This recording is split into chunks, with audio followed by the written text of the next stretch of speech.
Hey everyone, it's great to see you. And today, I want to talk about the Mark of Kri, developed by San Diego Studio and published by Sony, whatever they call it at the time, Computer Entertainment.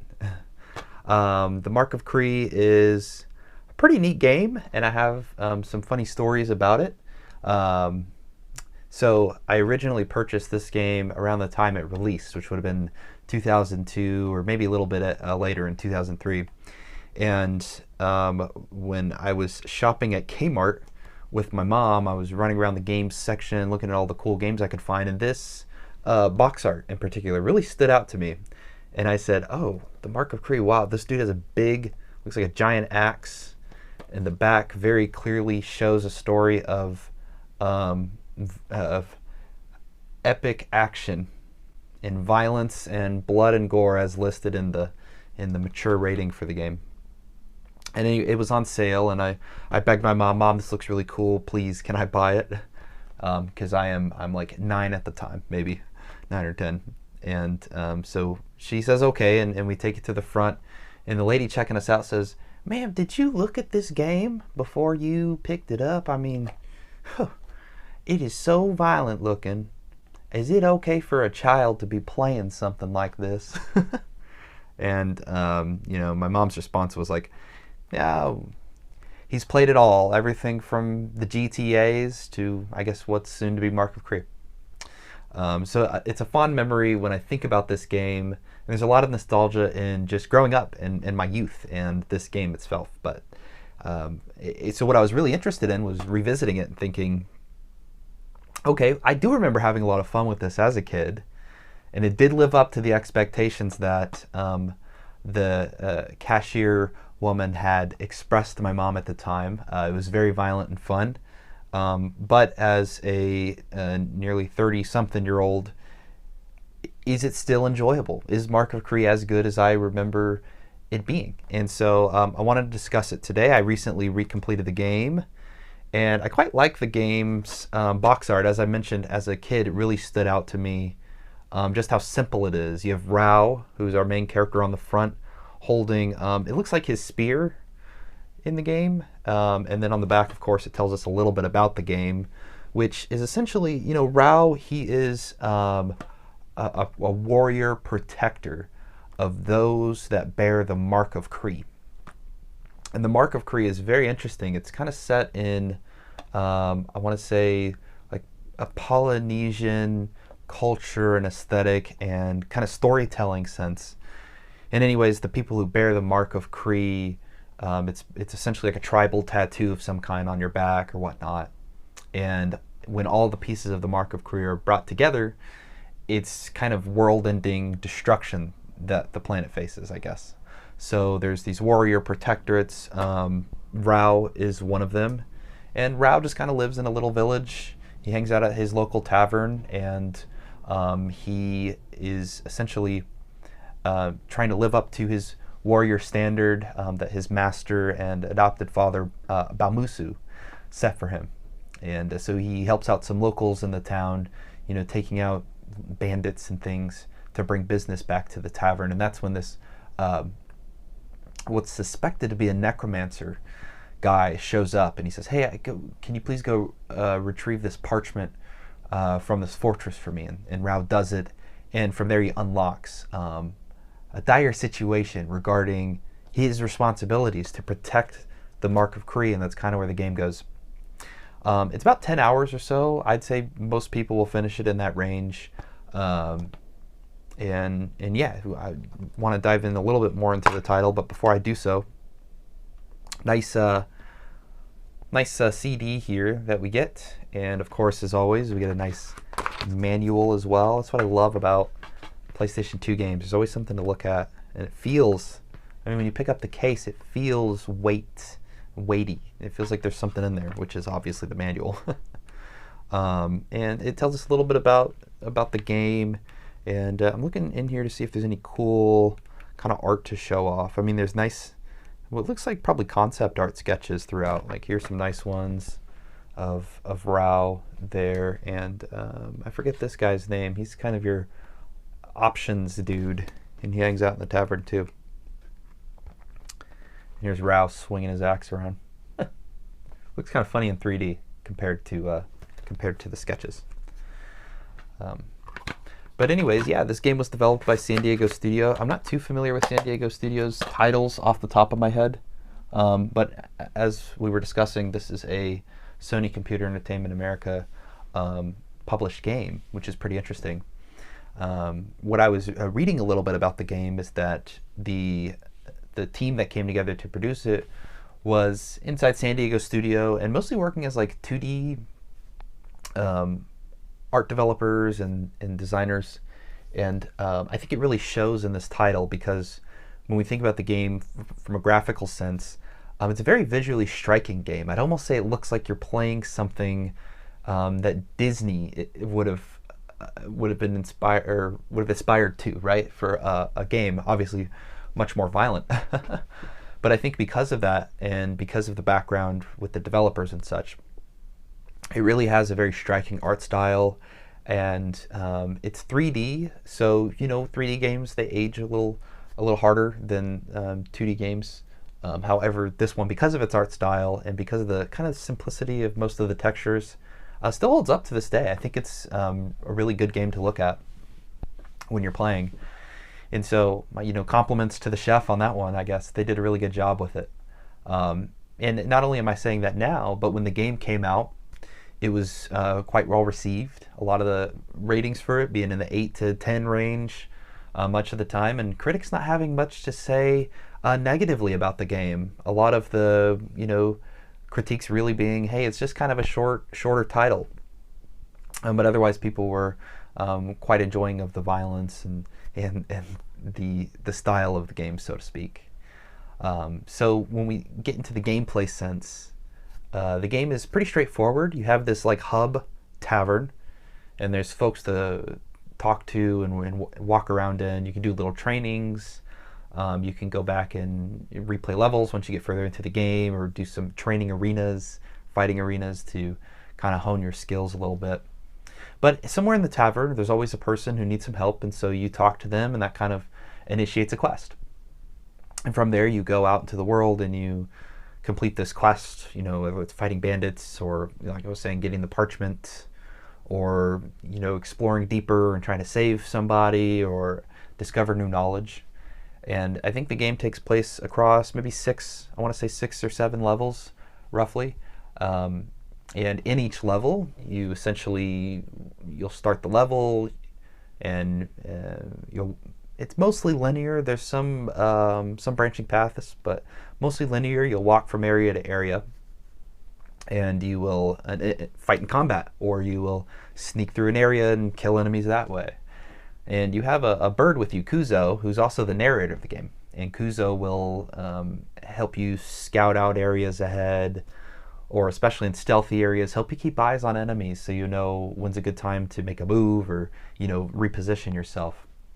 And so where the game starts mostly combat, it does pick up and really become kind of a stealth puzzler game later on, and then in the final levels kind of initiates the combat quite a bit again.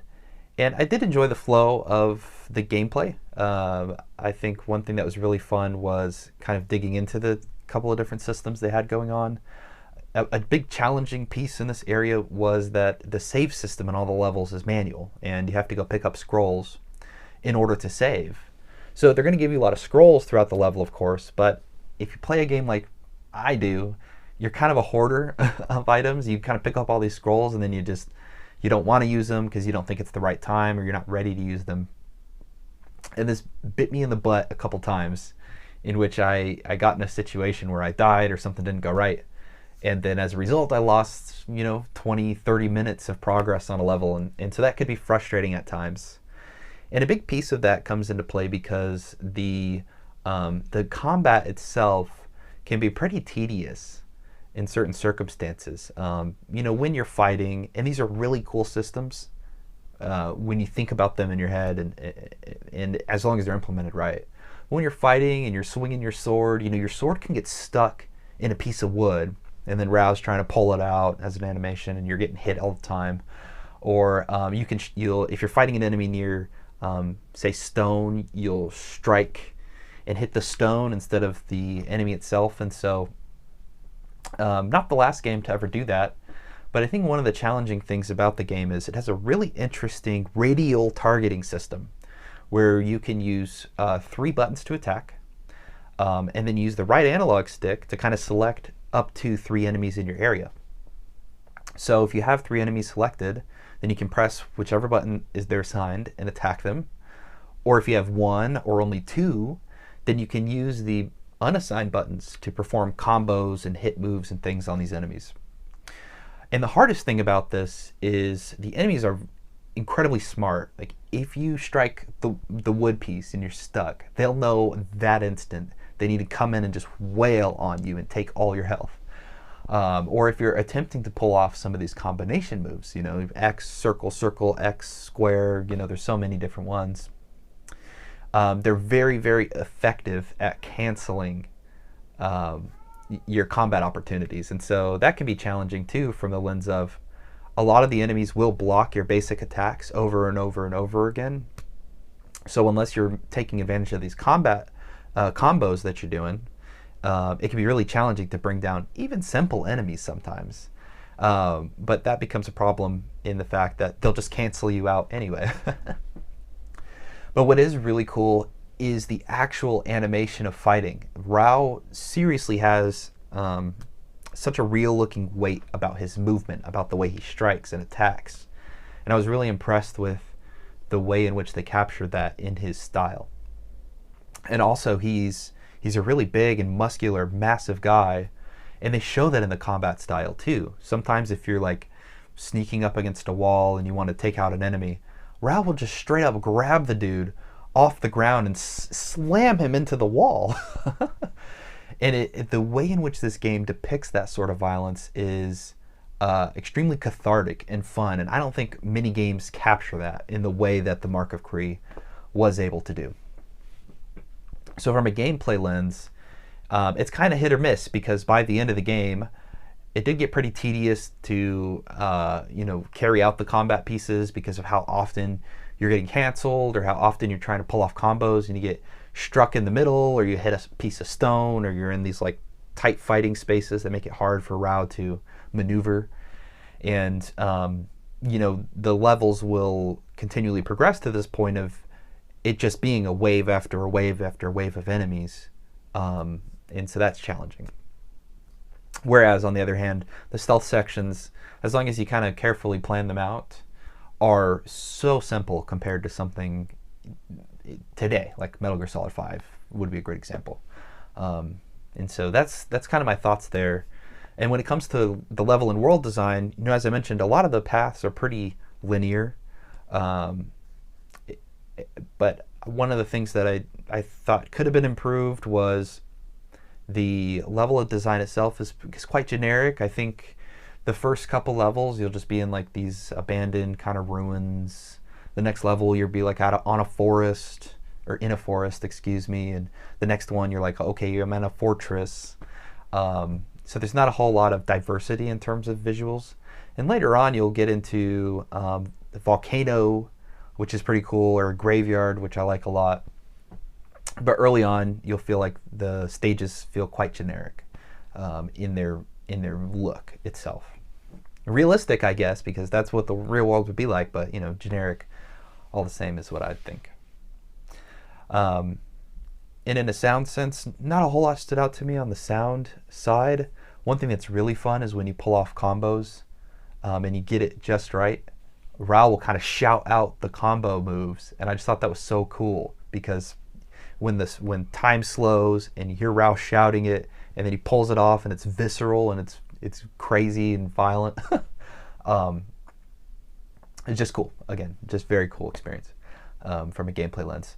And also, I was reading a little bit about this. Apparently, the sound design's very flexible in terms of like as a battle is getting more heated, and as things are picking up or something, the tempo of the music will change and things like that. It didn't really stand out to me too much, but I did like the combat kind of music that they had going on when I was playing. I do remember that being quite enjoyable. Um, One other cool thing I wanted to call out was that levels are stitched together by these really cool sketches and concept art style of presentation to the kind of narrative and story beats. And I just really thought it was cool the way they did that, and the way in which the sketches work. I think the style really does speak to kind of the Polynesian culture influence, as I was mentioning, and you can see it in the art style too, I think, on the front and throughout. And so, again, just to talk about visually, I thought this game was really cool and had a great art style. So okay, so the story here, it's a pretty interesting story to follow, I guess. The gameplay is really engaging. It's super fun and cathartic and violent, but at the same time, it can be a hindrance in terms of it starts to feel tedious. Even though the game's only 8 to 10 hours, by the end, I was really kind of like, okay, I guess I'll just fight these guys just to get to the end. And I felt like the level design was a little generic. The music's fun. The game looks great. Even to this day, I think the art style really kind of keeps it held up. And so overall, I thought it was a pretty good game. I probably won't necessarily revisit it, but it'll always be a fun memory for me to have. And I thought it was enjoyable to go back through, complete it again as an adult, and check it out. And so I think if you're on the fence or considering getting the Mark of Kri, it's definitely worth a playthrough and definitely worth the time to experience it, have some fun with this. What I think is still kind of a gem on the PS2. I never hear people talk about it or mention it. So all said, I did want to ask you, if you have played the game, what you thought about it, what were your impressions, and what do you think about, my thoughts on it. Would love to hear. And if you liked the video, please like the video, and would love if you subscribed and stuck around for more. Well, until next time, hope you're well, and looking forward to seeing you again. Take care.